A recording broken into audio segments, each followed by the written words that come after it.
ఓం శ్రీ పరమాత్మనే నమః. అందరికీ నమస్కారం.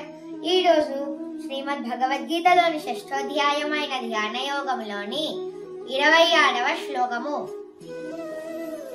యతో యతో నిశ్చరతి మనశ్చంచలమస్థిరం తతస్తతో నియమ్యేతత్ ఆత్మన్యేవ వశం నయేత్.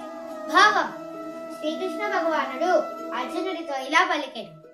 ఎప్పుడెప్పుడైతే ఎక్కడెక్కడికైతే ఈ చంచలమైన నిలకడలేని మనస్సు పరిభ్రమిస్తుందో దానిని తిరిగి తెచ్చి నిరంతరం భగవంతుని మీదనే కేంద్రీకరించాలి. 27వ శ్లోకము. ప్రశాంత మనసం హీనం యోగినం సుఖముత్తమం ఉపైతి శాంతిరజసం బ్రహ్మభూతమకల్మషం.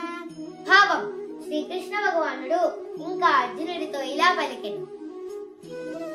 మనస్సు ప్రశాంతంగా ఉన్నవాడు, ఆవేశ ఉద్వేగాలు శాంతించినవాడు, పాపరహితుడు మరియు అన్నిటినీ భగవత్ సంబంధంగా చూసేవాడు అయిన యోగికి అత్యున్నత అలౌకిక ఆనందం లభిస్తుంది.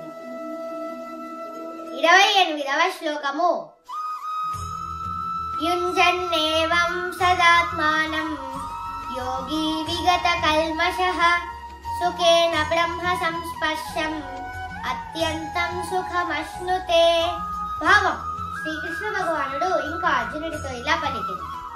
స్వీయ నిగ్రహం కలిగిన యోగి ఆత్మను భగవంతునితో ఏకం చేసి భౌతిక మలినముల నుండి స్వేచ్ఛ పొందుతాడు మరియు ఎల్లప్పుడూ పరమాత్మతో సంయోగంతో ఉండుటచే అతను సంపూర్ణ ఆనందం యొక్క అత్యున్నత స్థాయిని పొందుతాడు. ఓం శ్రీ పరమాత్మనే నమః.